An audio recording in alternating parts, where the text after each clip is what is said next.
All right, let's talk about the US dollar. You might think its history is this straightforward, planned out thing, right?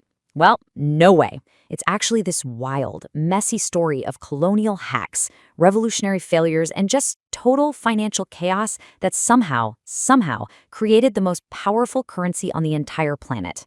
Let's dive in. An exorbitant privilege. That's what France's finance minister called the dollar's power back in the 1960s. So what on earth did he mean by that? What is this special power the dollar has? And, the really big question is, how did America get it in the first place? Okay, so here's what it boils down to. It's the ability to buy real stuff, oil, cars, all those electronics you love, from other countries, just by printing pieces of paper that costs next to nothing to make. It's basically a financial superpower. And to figure out where this came from, we've got to jump in a time machine and go way, way back. I'm talking before the United States was even a country.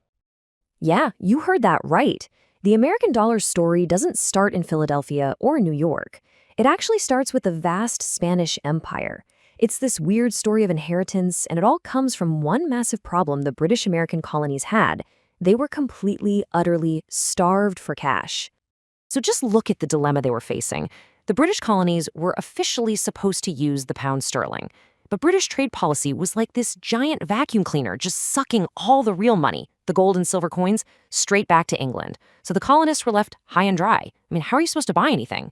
They had to get scrappy, and they ended up using the one coin that was absolutely everywhere in the Americas, Spanish silver. And that coin was the legendary Spanish silver dollar, probably better known as the piece of 8. Thanks to these massive silver mines in places like Bolivia, this thing was everywhere. It was so reliable, so trusted, that it basically became the world's very first global currency. You could spend it in Shanghai, you could spend it in Boston. And get this, the word dollar itself, it actually comes from an old German word, thaler, for a similar kind of silver coin. Kind of cool, right? Okay, and here's a little piece of trivia that might just blow your mind. To make change back then, they didn't have quarters and dimes, so people would literally take a knife and cut these silver coins into 8 little wedge-shaped pieces, or bits. So if you wanted to buy something that cost $0.25, what would you do? You'd hand over 2 of those bits. And that is literally where the phrase 2 bits for a quarter comes from. It's a direct echo from our colonial past.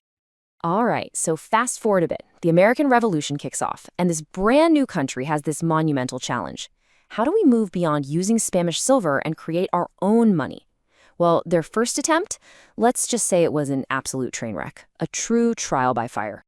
This was the heart of the problem. The Continental Congress needed to pay soldiers, buy guns, and get supplies, but it had no real power to raise money by taxing people. So what do you do when you're desperate for cash? You do the one thing you probably shouldn't. You just turn on the printing presses. They issued this paper money called the Continental, and the way it collapsed was just brutal and fast. Think about it. There's no gold or silver backing it up, and the government is just printing more and more of it. It didn't take long for everyone to look at these notes and realize, hey, this is just paper. And once that trust is gone, it's over. The value plummeted straight to 0. Poof. This failure was so epic, so complete, that it literally burned itself into the American language. The phrase "not worth a continental" became slang for something that was completely and utterly worthless. And this whole disaster created this deep, deep distrust of paper money that the founding fathers would carry with them for the next century. So after the revolution, the new constitution is in place, and it's up to the Treasury Secretary, Alexander Hamilton, to clean up this financial mess. And what he did was actually genius. Instead of trying to invent something totally new that nobody trusted, he took a clever shortcut. The Coinage Act of 1792 officially created the US dollar, but, and this is the brilliant part, he pegged its value to the coin everyone already knew and used, the familiar Spanish dollar. Now, the key thing here is that the new US dollar was defined by a specific weight in silver, just like its Spanish cousin.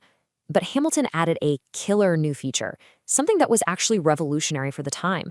A decimal system, 100 cents to the dollar. Simple. I mean, if you've ever tried to make sense of the old British system of pence, shillings, and pounds, you know how confusing it is. This new American system was just a model of beautiful Enlightenment simplicity. So, problem solved, right? We have an official dollar. Well, not so fast. Creating a dollar on paper is one thing. Making it work in the real world is something else entirely. The 19th century was anything but stable. It was a century of pure monetary chaos, driven by a wild west of private banking and ultimately forged in the fire of the Civil War.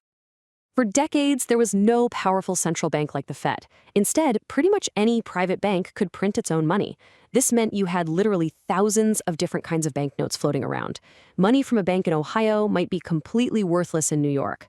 You actually needed a guidebook just to know if the cash in your wallet was real or what it was even worth. It was chaos.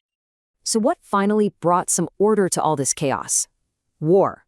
The Civil War. To fund the massive Union Army, the federal government had to do what the Continental Congress did. It started printing fiat money. These were paper notes called greenbacks, and they weren't backed by gold or silver. They were backed only by the full faith and credit of the United States government. Basically, a promise. They were America's first true national paper currency. Now, unlike the old Continental, the greenback didn't completely collapse, but its value was a total roller coaster, a direct reflection of the Union's chances of winning the war. This chart is basically a fever chart for the nation's survival. At the war's absolute lowest point in 1864, the dollar lost about half its value against the British pound. But as the Union Army started winning, the dollar recovered, eventually climbing all the way back to its pre-war strength.